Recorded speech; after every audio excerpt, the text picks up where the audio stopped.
नमस्कार। सदाझैँ आज पनि यस श्रीमद् भागवत महापुराणको चतुर्थ स्कन्धको 29औं अध्याय लिएर उपस्थित भइसकेको छु। अब राजा प्राचीन बर्ही आज्ञा गर्दछन्, हे भगवान, तपाईँको कुराको गुण अभिप्राय मैले राम्ररी बुझ्न सकिनँ। यसको तात्पर्य ज्ञानीहरू नै बुझ्न सक्छन्।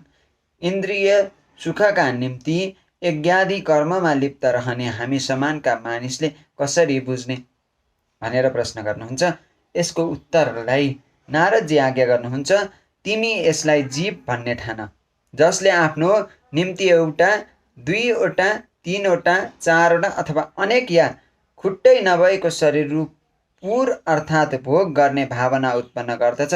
यसै कारण यसको नाम पुरञ्जन अर्थात् नगरको निर्माण गर्ने राखिएको हो। त्यस जीवको अभिज्ञात नाम गरेको जो मित्र कहिएको छ त्यो ईश्वर हो। कुनै प्रकारको नाम, गुण अथवा कर्मद्वारा जीवले त्यसको पत्तो लगाउन सक्दैन। जब यस जीवलाई सुख दुःख रूप मायाको समस्त विषयको भोग गर्ने इच्छा हुन्छ, त्यस बेला यो अरू शरीरको अपेक्षा नै ढोका, दुई हात र दुई खुट्टा भएको मनुष्य शरीरलाई नै उत्तम सम्झन्छ। बुद्धि अथवा अविद्यालाई पुरञ्जनी नाम गरेकी स्त्री सम्झ। यसैले गर्दा देह, इन्द्रिय आदिमा म मेरो भन्ने भाव उत्पन्न हुन्छ र शरीरमा यसैको आश्रय लिएर पुरुषले इन्द्रियद्वारा माया सम्बन्धी विषयको भोग गर्दछ। 5 ज्ञानेन्द्रिय र 5 कर्मेन्द्रिय यी 10 ती स्त्रीका मित्र रूपमा वर्णन गरिएका हुन्। यिनैद्वारा सब प्रकारका ज्ञान र कर्म हुन्छन्।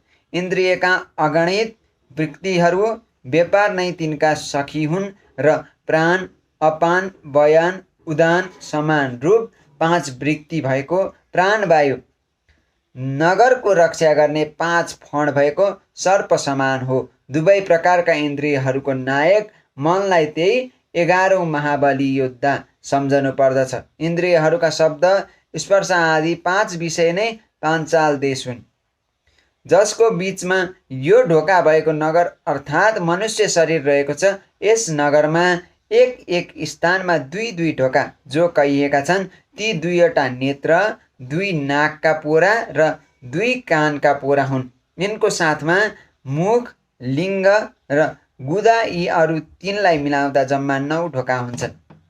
जीव यिनै ढोकाद्वारा आफ्ना प्रत्येक इन्द्रिय रूप मित्रसँग प्रत्येक इन्द्रियका 12 विषयको भोग गर्दछ। यी मध्ये 2वटा आँखा, 2वटा नाकका पोरा र एउटा मुख यी पूर्वपट्टिका ढोका हुन्। दाहिने कानलाई दक्षिणपट्टिको र देब्रे कानलाई उत्तरपट्टिको ढोका सम्झनु पर्दछ। गुदा र लिङ्ग ती तलका 2वटा प्वाललाई पश्चिम ढोका भन्दछन्। 2टा नेत्र नै एकै ठाउँमा बनेका खगोता र आविर्मुखी नामका 2वटा ढोका हुन्। रूप विभाजित नामको देश हो। जीव चक्षु इन्द्रियको सहायताले यी ढोकाद्वारा यस देशको अनुभव गर्दछ अर्थात् रूप देख्दछ। 2वटा नाकका पोरालाई नलिनी र नालिनी ढोका भनेको हो र नाकको विषय गन्ध नै सौरभ भन्ने देश हो तथा ध्यानेन्द्रिय, ज्ञानेन्द्रिय अवधूत नामको मित्र हो। मुख मुख्य नामको ढोका हो, त्यसमा रहने वाक्य शक्ति विषय हो र यसको स्वाद लिने रसना जिब्रो रमज्ञ नाम गरेको मित्र हो। वाणीको व्यापार अर्थात् बोल्नु आपन नामक देश तथा अनेक प्रकारको अन्न बहुधन देश हो। दाहिने कानलाई पितृहु र देब्रे कानलाई देवुही भनिएको छ। कर्मकाण्ड रूप प्रवृत्ति मार्गका शास्त्र र उपासना रूप निवृत्त मार्गमा शास्त्र नै क्रमशः दक्षिण र उत्तर देश हुन्। श्रवणेन्द्रिय नै श्रुतिधर नाम गरेको मित्र हो। यसको सहायताले दाहिने वा देब्रे कानद्वारा कर्मकाण्ड र निवृत्ति विषयक शास्त्र श्रवण गरेर जीव क्रमशः पितृयान पितृलोक र देवयान देवलोकतिर जान्छ। लिङ्ग नै आसुरी नामक पश्चिम ढोका हो। यसैद्वारा स्त्री प्रसङ्ग गर्नेलाई नै ग्रामक नामको देश भनिएको छ र लिङ्गमा रहने उपेन्द्रिय दुर्मद नामक मित्र हो। गुदा नैतृक्ति नामको पश्चिम ढोका हो, नरक वैशस नामको देश हो, अनि गुदामा रहने पायु इन्द्रिय लुम्दक नामको मित्र हो। यसभन्दा अरू जुन दुई पुरुष अन्धा भनिए ती हात र खुट्टा हुन्, यिनैको सहायताले जीव काम गर्दछ तथा आउने जाने गर्दछ। हृदय नै अन्तपुर हो, यसमा रहने मन नै विसूची नाम गरेको प्रधान सेवक हो। जीव मनका गुणद्वारा नै प्रसन्न, सुख, दुःख आदिको अनुभव गर्दछ। यद्यपि जीव निर्विकार र तथापि बुद्धि पुरञ्जनी रूपी युवतीका विकारले जीवलाई लिप्त गराएर उसैको अधीन हुन्छ र बन्धनको अनुभव गर्न थाल्दछ। शीघ्रगामी रथमा चढेर राजा पुरञ्जन शिकार खेल्न गएको कुरा तात्पर्य भन्दछु।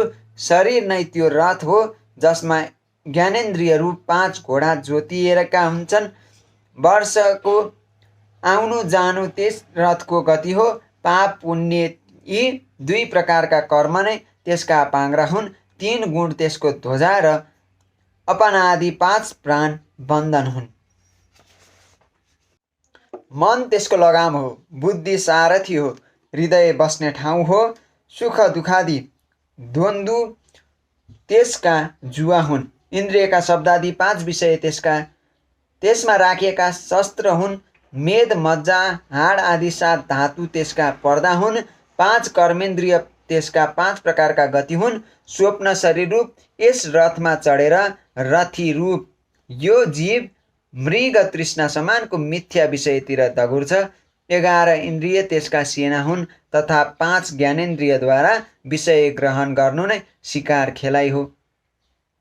जसद्वारा कालको ज्ञान हुन्छ त्यो संवत्सर नै चण्ड बेग नाम गरेको गन्धर्वराज हो। यसको अधीनमा 360 गन्धर्व जो बताइएका छन् ती दिन हुन् र 360 रात्रि गन्धर्वका स्त्री हुन्। यी 360 र रात्रि पालै पालोसँग चक्कर लगाएर मनुष्यका आयु हर्दछन्। वृद्धावस्था नै साक्षात् काल कन्या हो। यसलाई कुनै पुरुषले पनि मान अथवा मन पराउँदैन। मृत्युरूप एवं राजले लोकको संहार गर्नको निम्ति त्यसलाई बहिनी मानेर स्वीकार गरे। मानसिक र शारीरिक क्लेश त्यस युवराजका आज्ञाकारी एवं सैनिक हुन् तथा प्राणीलाई कष्ट दिएर मृत्युको मुखमा लैजाने शीत उष्णादि हुई 2 प्रकारका ज्वर प्रज्वर नामक मृत्युका भाइ हुन्। यस प्रकारसँग यो देहाभिमानी जीव अज्ञानले आच्छादित भएर अनेक प्रकारका आदि भौतिक, आध्यात्मिक र आदि दैविक कष्टको भोग गर्दै 100 वर्षसम्म मनुष्य शरीर पाइरहन्छ। वास्तवमा निगुण ईश्वरको स्वरूप भए तापनि प्राण, इन्द्रिय र मनको कर्मलाई आफूमा आरोपित गरी म मेरो भन्ने अभिमानले बाँधिएर क्षुद्र विषय भोगको इच्छाले नाना प्रकारको कर्म गरिरहन्छ। यो जीव वास्तवमा स्वयं प्रकाशमान छ तापनि जीवसम्म आफ्नो रूपलाई चिन्दैन। अर्थात् सबैका परम गुरु श्रीमद् भागवत श्री भगवानको स्वरूपलाई चिन्दैन। तबसम्म मायाको गुणमा लिप्त भइरहन्छ अनि ती गुणको अभिमानी भएकोले विवश भई सात्विक शुक्ल, राजस लोहित र तामस तामय कृष्ण कर्म गरिरहन्छ तथा ती कर्मको अनुसार भिन्न भिन्न योनिमा जन्म लिन्छ। यसै कारण यो जीव कहिले त सात्विक कर्मद्वारा धेरै चमत्कारयुक्त स्वर्गादि लोकमा जान्छ, कहिले राजसी कर्मद्वारा दुःखमय मनुष्य आदि रजोगुणी लोकमा उत्पन्न हुन्छ जहाँ कि त्यसले किसिम किसिमका कर्मको क्लेश भोग्नु पर्दछ र कहिले तमोगुणी कर्मद्वारा शोकपूर्ण तमोमयी तिर्यक आदि योनिमा जन्म लिन्छ। यस प्रकारसँग आफ्नो कर्म र गुण अनुसार कहिले देव योनिमा, कहिले मनुष्य योनिमा, कहिले स्त्री पशुपक्षी योनिमा जन्म लिएर त्यो अज्ञानात जीव पुरुष कहिले स्त्री र कहिले नपुंसक हुन्छ।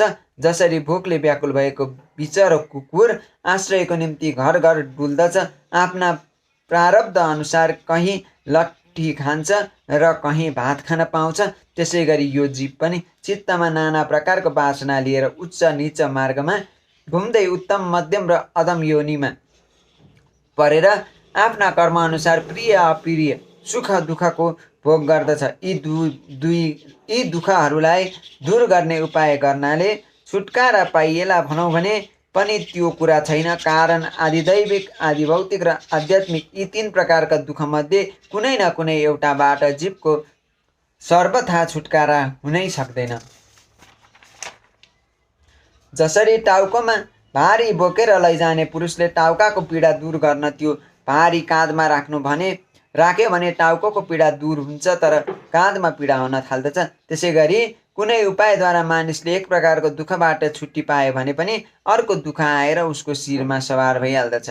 हे शुद्ध हृदय राजन, जसरी सपना र सपनामा देखिने अर्को सपना दुवै बारम्बार आइरहने सपनाहरू बराबर हुने गर्दछन्, अर्थात् सपनाद्वारा अर्को सपना दूर हुँदैन, त्यसै गरी कर्मले कर्मको राम्रोसँग प्रतिकार हुन सक्दैन।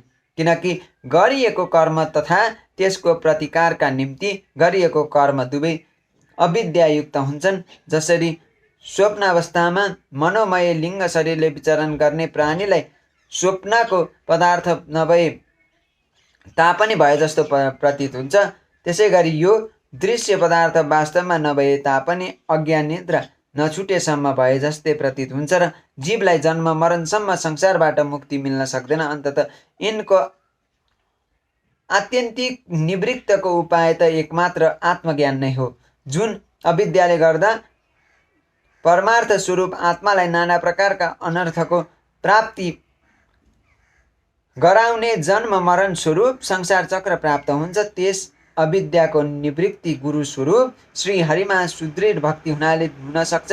भगवान वासुदेवमा एकाग्र मनले राम्रोसँग दृढ गरिएको भक्तिभावले जीवमा माया रहित विषय भोगदेखि वैराग्य एवं तत्त्वको ज्ञान समेत उत्पन्न गरिदिन्छ। हे राजर्ष, अच्युत भगवानको कथाको आश्रयमा रहने यो भक्तिभावको प्रतिदिन श्रद्धापूर्वक भगवानको कथा सुन्ने अथवा भन्ने पुरुषलाई झट्ट प्राप्ति हुने गर्दछ। भगवानका गुणको वर्णन गर्न अथवा सुन्नमा तत्पर रहने विशुद्ध चित्त र साधु स्वभावका भक्तजन रहन्छन्। त्यस भक्त मण्डलीमा महापुरुषको मुखबाट निस्केको श्री मधुसूदन भगवानको चरित्र रूप शुद्ध अमृतले भरिएका अनेक नदी बगिरहन्छन्। हे राजन, जो मानिस एकाग्र भई कान लगाएर त्यस अमृतको बेसरी पान गर्दछन् र कहिले पनि तृप्त हुँदैनन्, तिनलाई भोक प्यास भए शोक र मोह आदि कुनैले अलिकति पनि सताउन सक्दैनन्। जन्म जन्मान्तरको संस्कारले गर्दा माथि कहिएका ताप मानिसको निम्ति स्वाभाविकै हुन जान्छ। यिनै भोक प्यास आदि विघ्नले सदा घेरिएर रहने हुनाले नै जीवले श्री हरिको कथामृत सिन्धुमा प्रेम गर्दैन। अरूको त के कुरा, प्रजापतिहरू पनि साक्षात् ब्रह्माजी, भगवान शङ्कर, स्वयम्भुव मनु, दक्षादि प्रजापतिगण, सनकादि, नैष्ठिक, ब्रह्मचारी, मरीचि, अत्रि, अङ्गिरा, पुलस्त्य, पुल, कृतु, भृङ्गु, वशिष्ठादिदेखि लिएर म नारदसम्मका सम्पूर्ण वेदवादी जति मुनिहरू छन्, ती सबै अनेक प्रकारको व्याख्या गर्नमा कुशल भए तापनि तप, उपासना र समाधिद्वारा खोज्दा खोज्दा हार खाइसके, तर तैपनि ती सर्वसाक्षी परमेश्वरलाई आजसम्म देख्न सकेका छैनन्। वेद आदि विस्तृत छ, यसको पार पाउन सकिँदैन।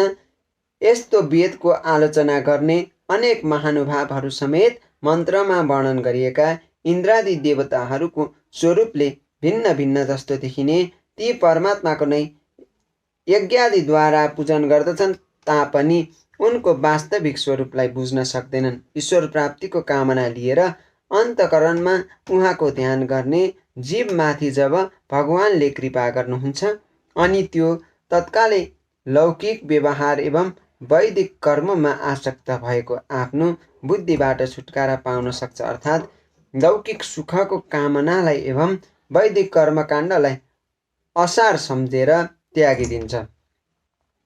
तसर्थ हे वरिष्मन, यी यज्ञादि कर्मलाई नै जीवनको सारांश अथवा पुरुषार्थ नबन्ठान। वेदमा जति सकाम कर्मका विधि छन् ती त केवल सुन्दा राम्रो लाग्ने मिठा वाक्य मात्र हुन्। यिनबाट परमार्थको अज्ञानले गर्दा परमार्थ जस्तो देखिन्छ। वेदलाई केवल यज्ञादि कर्मको पद्धति अर्थात् वेदमा कामनापूर्वक यज्ञादि कर्म गर्नु भनेर नै लेखिएको छ भन्नेहरूको बुद्धि यज्ञको धुवाले मैलो भएको हुनुपर्दछ।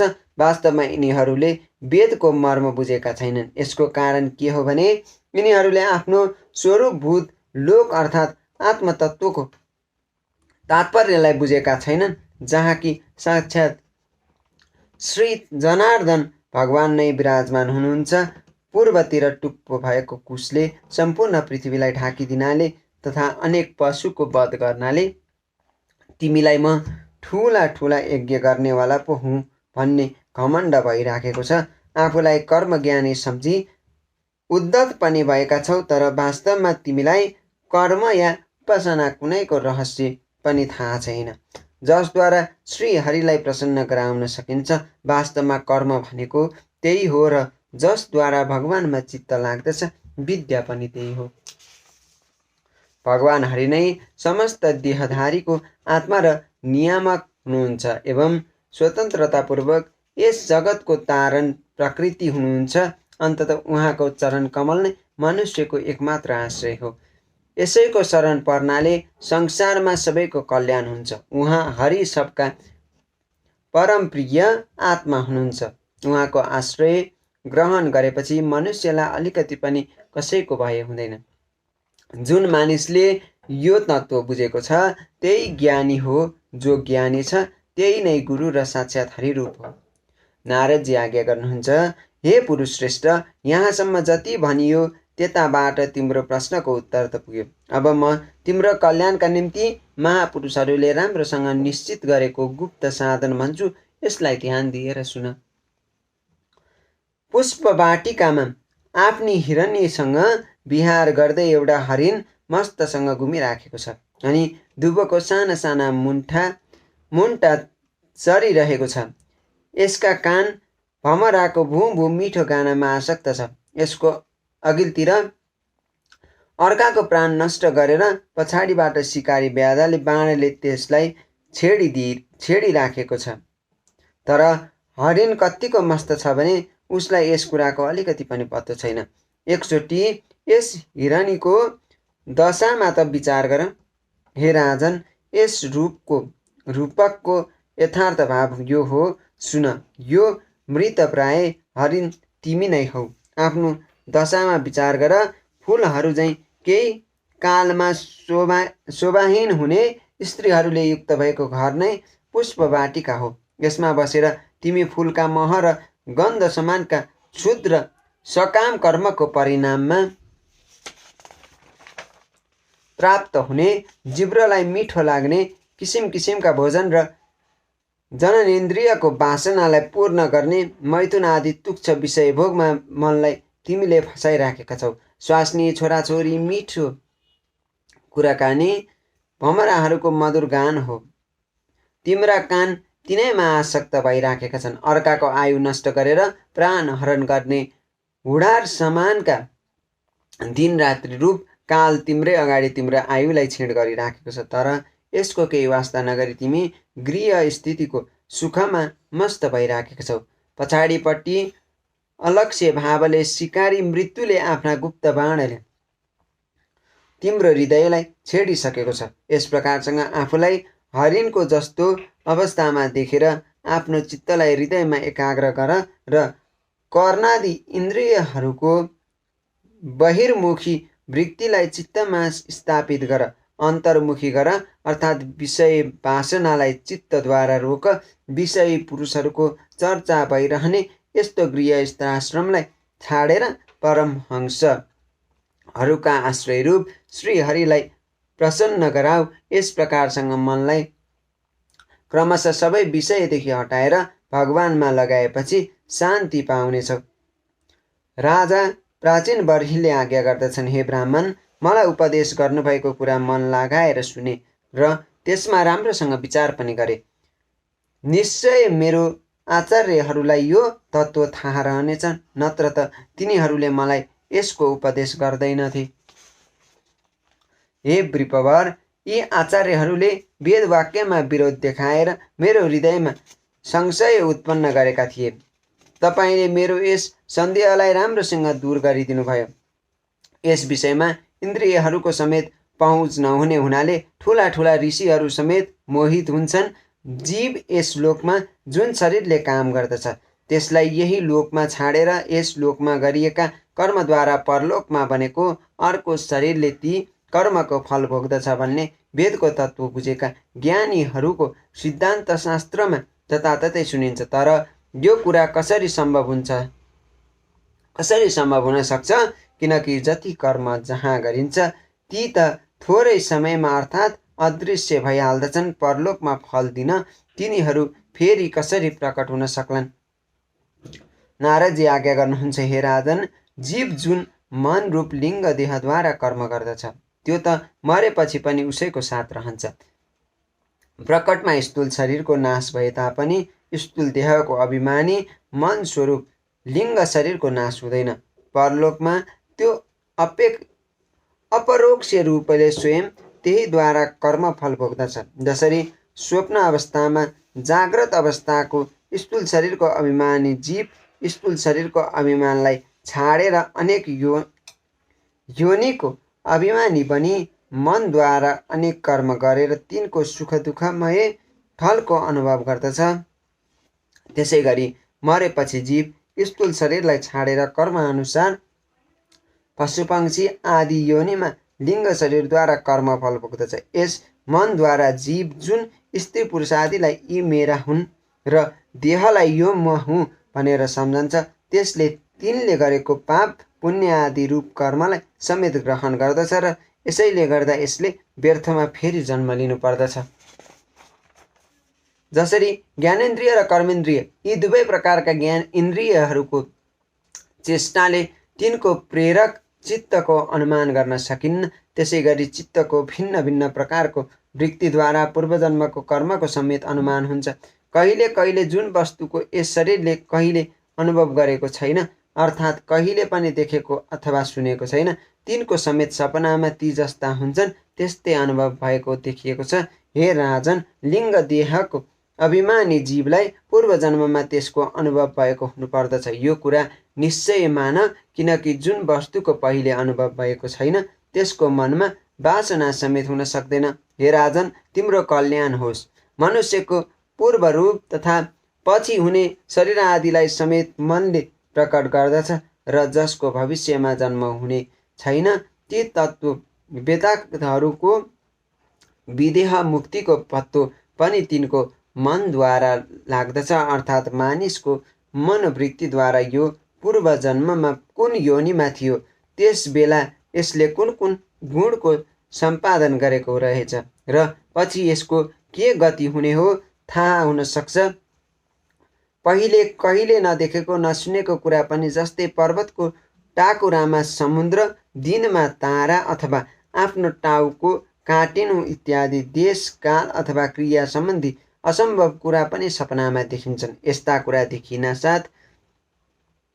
देखिनामा मनको पूर्व वासनाले गर्दा निद्रा दोषलाई नै कारण सम्झनु पर्दछ। इन्द्रियद्वारा भोग हुने योग्यका पदार्थ नै पूर्व जन्ममा गरेका कर्मको फल दिने भोग रूपले बारम्बार मनको अघिल्तिर आउने गर्दछन् र भोग समाप्त भएपछि जान्छन्। इन्द्रियद्वारा अनुभव हुन नसक्ने कुनै पदार्थ आउने होइनन्। यसको कारण यही हो कि सबै जीव मन सहित हुन्छन् र मनले अनुभव नगरेको कुनै विषय नै छैन, किनकि सबै विषय मनमा क्रमशः आउने जाने गर्दछन्।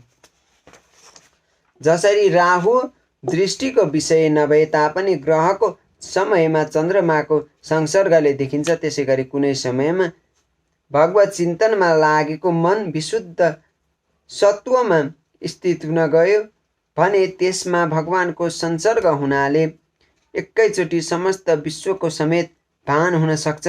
जबसम्म अनादिकालदेखि बनेको यो बुद्धि, मन, इन्द्रिय र शब्दादि विषयको परिणाम चिन्ह, लिङ्ग, देह वर्तमान रहन्छन् तबसम्म जीवमा यो स्थूल देह प्रीति म मेरो भन्ने भावनाको अभाव हुन सक्दैन। सुषुप्ति, मूर्छा, उपताप, मृत्यु र तीव्र ज्वरो आदिको समयमा समेत इन्द्रियको बारम्बार म र मेरो को भान हुँदैन, तर त्यसबेला पनि त्यसको अभिमान रहन्छ। जसरी औँसीको दिन रात्रिमा चन्द्रमा भए तापनि देखिँदैनन्, त्यसै गरी युवा अवस्थामा 11 इन्द्रियद्वारा स्पष्ट रूपले देखिने पुरुषको अहङ्कार गर्भावस्था र बाल्यकालमा त्यत्तिको स्पष्ट देखिँदैन। यसको कारण के हो भने जवानीमा सबै इन्द्रिय पूर्ण हुन्छन् र बाल्यकाल वा गर्भावस्थामा इन्द्रियहरू औँसीको चन्द्रमा अझै अत्यन्त क्षीण भएका हुन्छन्। जसरी सपनामा कुनै वस्तु तत्त्व नभए तापनि नबिउजेसम्म स्वप्नजनित अनर्थको निवृत्ति हुँदैन, त्यसै गरी सांसारिक वस्तु यद्यपि अशक्त हुन् तापनि जीव अविद्याले गर्दा उनैको चिन्तन गरिरहन्छन्। यसै कारणले जन्म मरण रूप संसारबाट उसको छुटकारा हुँदैन। यस प्रकारसँग पञ्चतन मात्रले बनेको तथा 16 तत्त्वको रूपमा विकसित भएको यो त्रिगुणमय लिङ्ग शरीर नै चेतना शक्तिले युक्त भएर जीव कहिन्छ। यही लिङ्ग शरीरद्वारा पुरुष भिन्न भिन्न स्थूल शरीरलाई ग्रहण गर्ने र त्याग्ने गर्दछ तथा यहीद्वारा उसलाई हर्ष, शोक, भय, दुःख आदिको अनुभव हुन्छ। जसरी घाँसमा रहने तृण, जलौक अथवा जुका भनौँ नाम गरेको किरा अर्को घाँसलाई नसमातेसम्म आफ्नो आश्रय रूप पहिलेलाई छोड्दैन, त्यसै गरी जीव मरणकाल उपस्थित भए तापनि पूर्व शरीर आरम्भमा गरिएका कर्म समाप्त गरी अन्य देहको अवलम्बन गरेसम्म स्थूल शरीर छाडे तापनि त्यसको अभिमान छाड्दैन। तसर्थ हे राजन, यो मन प्रधान लिङ्ग शरीर नै जीवको जन्म मरणको कारण हो। पुरुष इन्द्रियद्वारा भोग गरिने विषयको ध्यान गरेर नै बारम्बार उनको निम्ति कर्मको आरम्भ गर्दछ। ती कर्म भइरहने हुनाले नै अविद्या हुन्छ र अविद्या नहुनाले अथवा अविद्या पलाउनाले हुनाले नै त्यो देहादिको कर्म पाशमा बाँधिन्छ। तसर्थ यस कर्म बन्धनबाट छुटकारा पाउन सम्पूर्ण विश्वलाई भगवत रूप सम्झेर तन मनले श्री हरिको भजन गरे उहाँबाट नै यस जगतको उत्पत्ति, स्थिति र लय हुन्छ। मैत्रेयजी आज्ञा गर्नुहुन्छ, यस प्रकारसँग भक्त श्रेष्ठ नारदजी राजा प्राचीन बर्हीलाई जीव एवं ईश्वरको स्वरूपको दिग्दर्शन गराई उनीसित बिदाबारी भएर त्यताबाट सिद्ध लोकतिर लाग्नुभयो, प्रस्थान गर्नुभयो। यसपछि राजा प्राचीनबरीले पनि आफ्ना छोराहरूलाई प्रजापालनको भार सुम्पिएर तपस्या गर्न कपिलाश्रमतिर प्रस्थान गर्नुभयो। त्यहाँ ती वीरश्रेष्ठ समस्त विषयको आसक्ति छाडी एकाग्र शानले भक्तिपूर्वक श्रीहरिको चरण कमलको चिन्तन गर्दै तन्मय अर्थात् भगवानमा लीन भए।